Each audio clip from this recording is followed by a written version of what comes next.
Hello everyone, how is it going? Today we gonna check out Red Star OS. I just saw several videos about it. It's a North Korean operating system.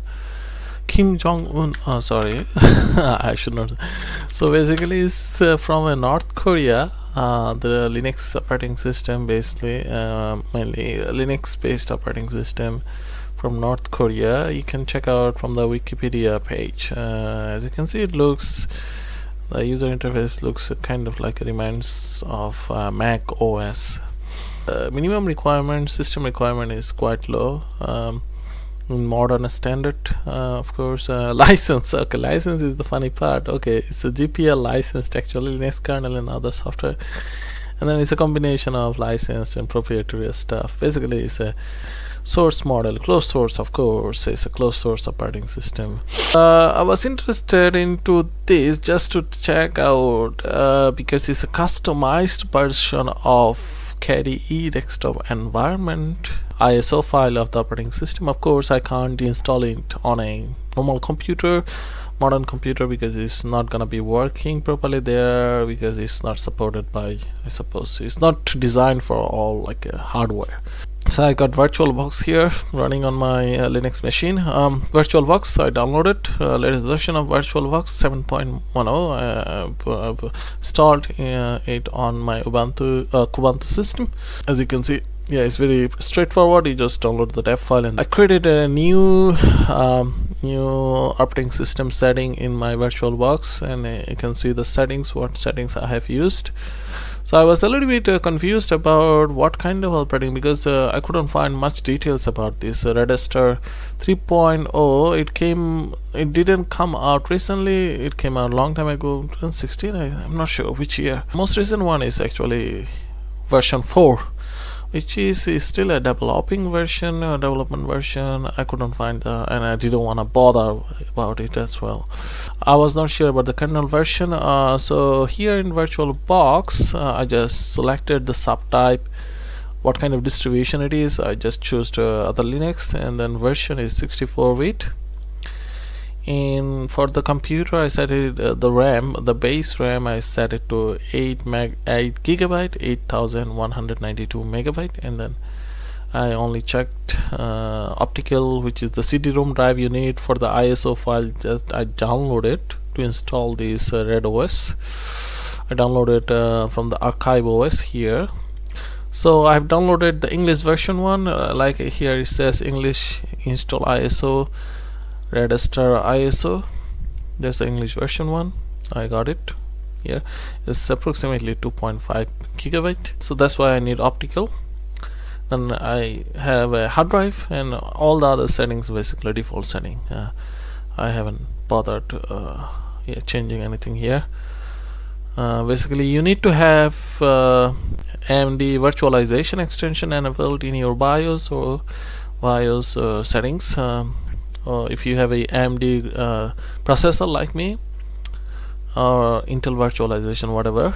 Otherwise, you will get complaint in the VirtualBox about not having AMD extension or whatever it is.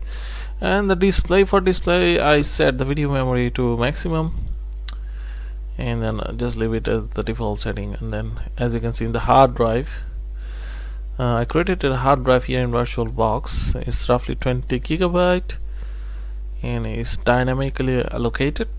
Yeah, and that's all. Audio, I just every other setting in VirtualBox basically default setting. As you can see, audio, card, network, serial port, and blah blah, whatever it is.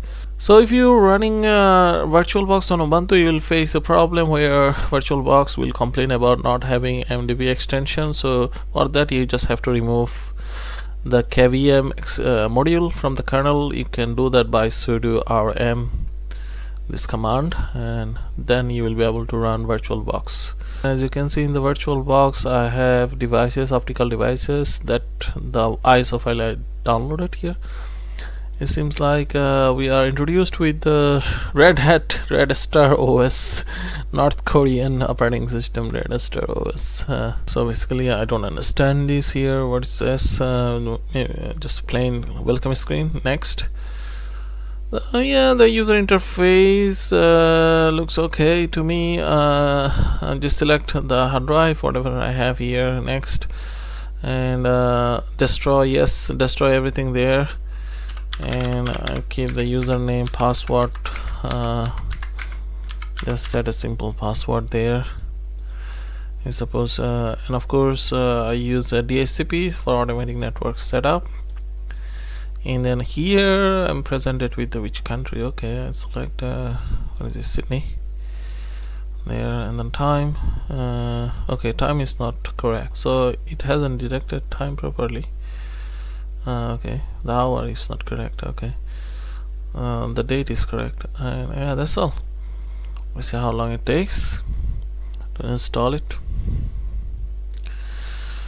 Okay, see, is installed and it's starting up. Looks nice to me. Looks nice. I didn't see any kind of it's quite fast actually. I didn't see any kind of terminal or text mode.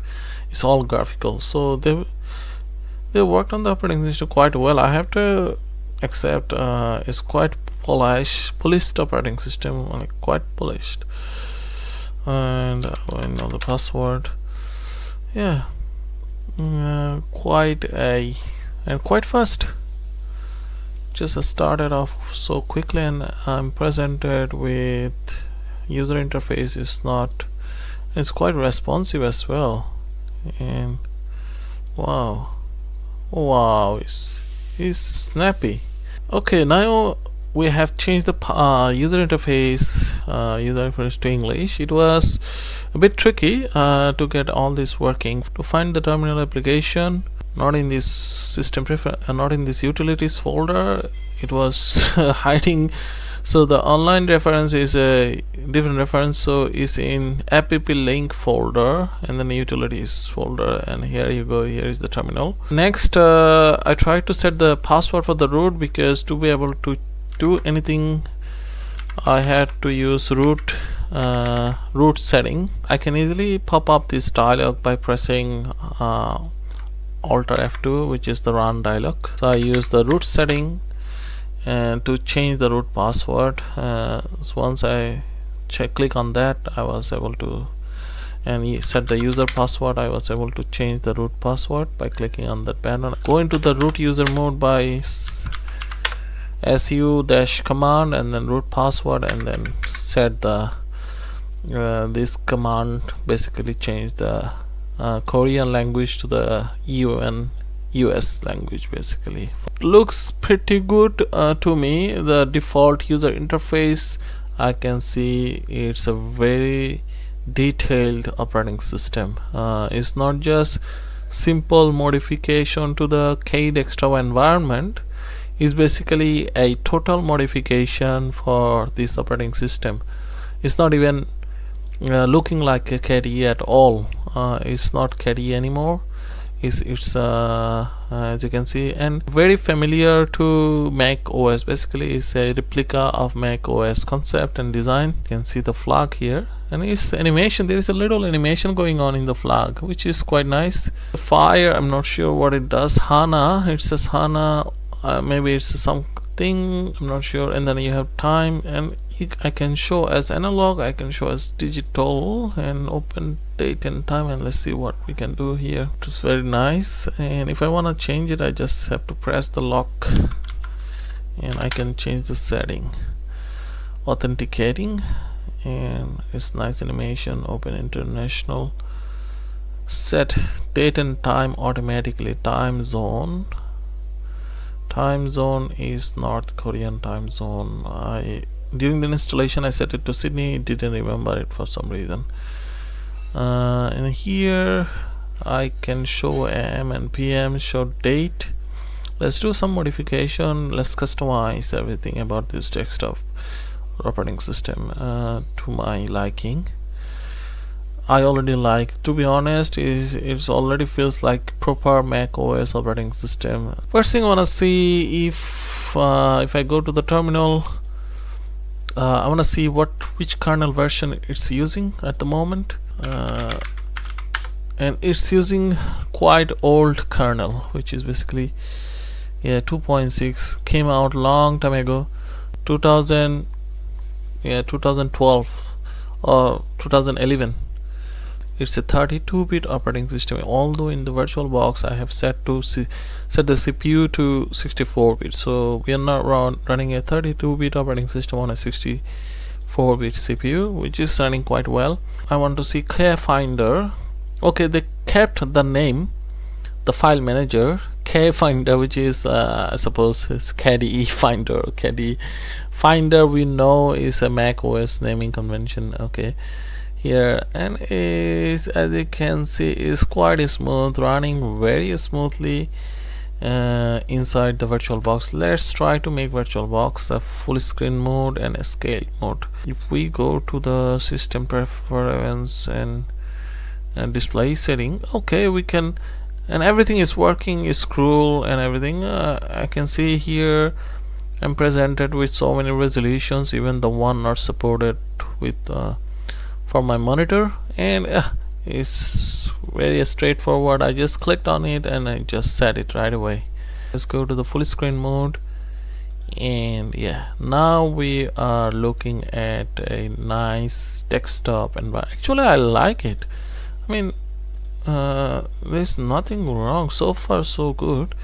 It's quite running like it's not lagging at all. As you can see, I can move the Finder and it looks like it's graphics is hardware accelerated. It doesn't feel like it's running on VirtualBox software acceleration or something like that. What is this? This hides the toolbar, which is nice. So toolbar and status bar, so it's a non-distraction mode, and I can double click and it minimizes very nicely. Nice animation right there in the Red Star OS. For the year it came out, it's unbelievably polished so far, and it looks quite professional to me. I mean, the user interface looks quite polished, as you can see here, and it doesn't go beyond that point. It just snaps right there.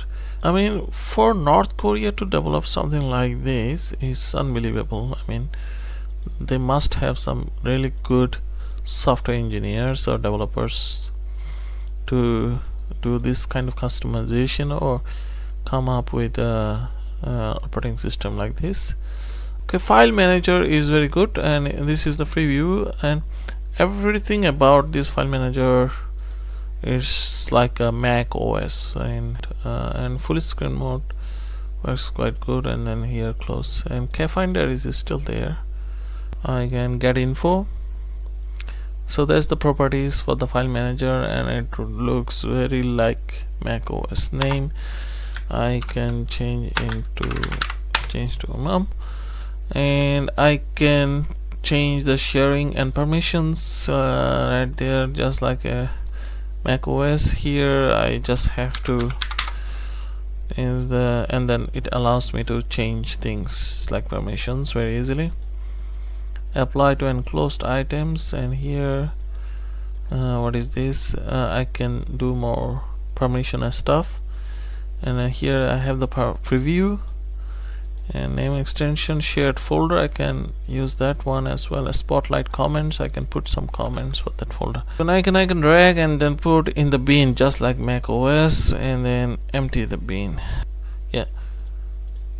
And most of the folders are empty as usual.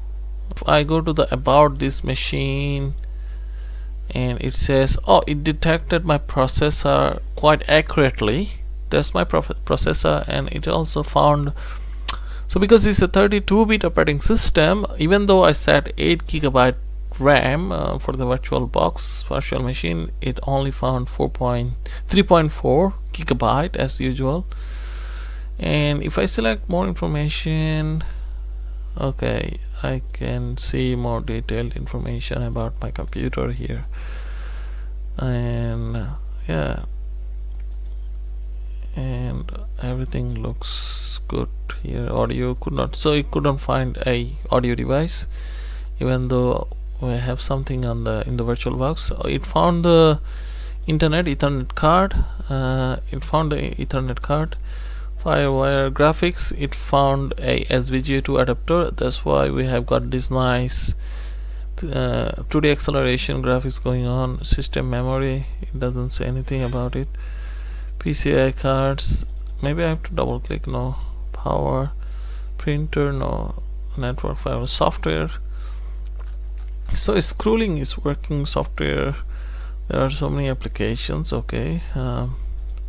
Fonts, so it's quite organized. Basically everything in this one. Frameworks, logs, and startup items and all that. Okay. The dock position on the bottom, I can, yeah, oh, that's nice. It can be on the left, and it changes the shape and look, which is quite good. And I can drag and move stuff around. Dock,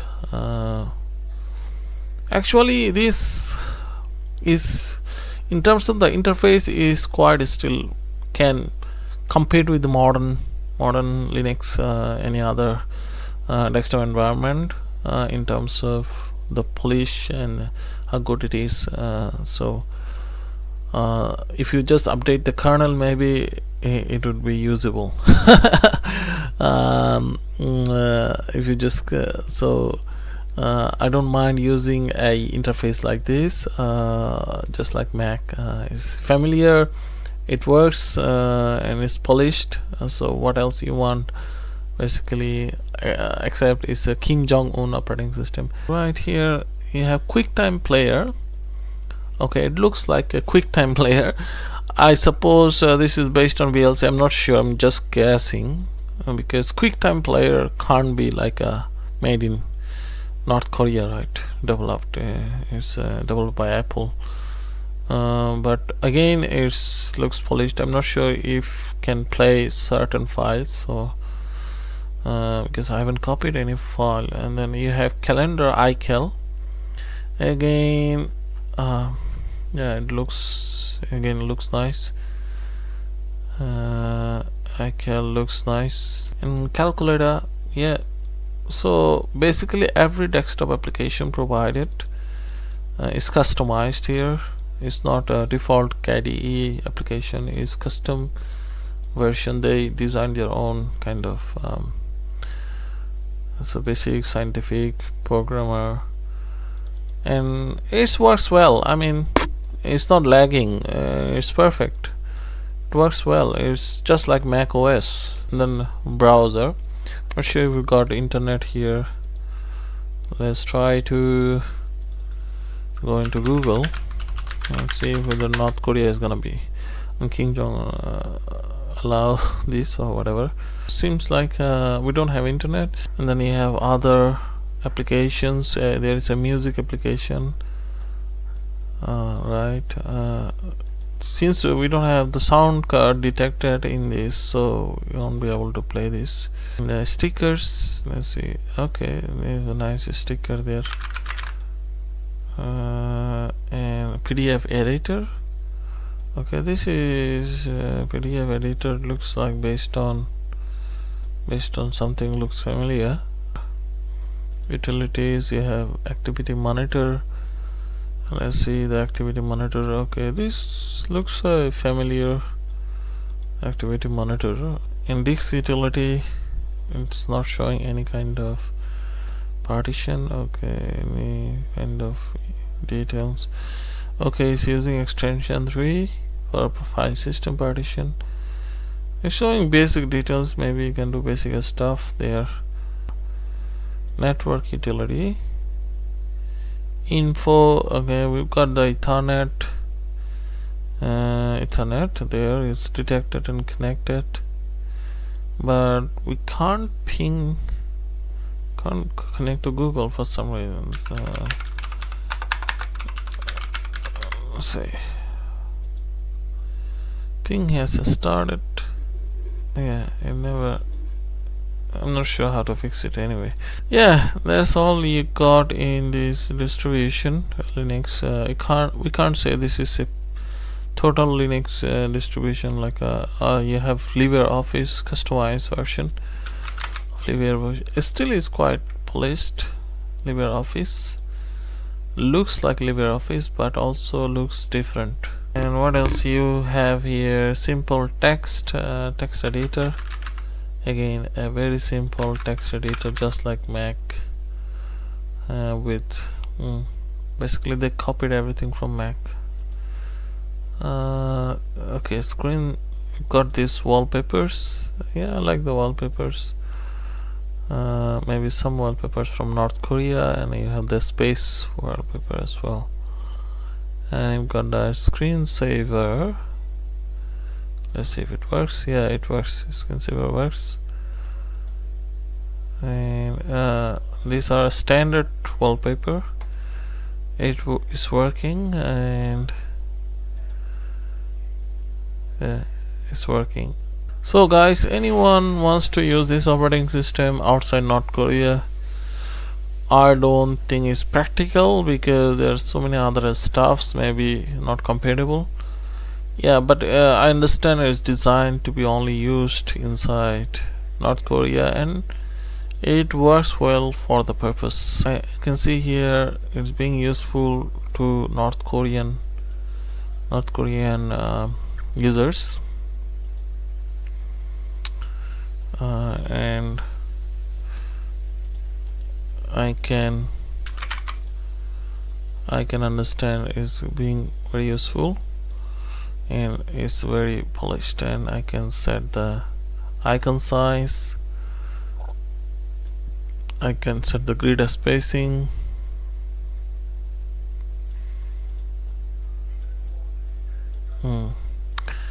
I can set the text text size, and position, bottom right, whatever. So I can preview, arrange by none, or arrange by name. So the basically is a well organized find, size, rate, modify, show, view options. Well organized distribution. So what are these things exactly? Korean English trigger. Okay, trigger, half and full width, I don't know. Input pad. Basically you have some accessibility features here. There's a configure HANA. Okay, it is basically input mode, what kind of keyboard you have. That's what it is. I was wondering all the time, and I was not able to test the sound card anyway. So that's all. This is the guys North Korean operating system. Please give this video a thumbs up. If you want to see more videos like this, please send me some comment, and until next time, please subscribe to my channel. Thank you so much. Until next time, bye bye.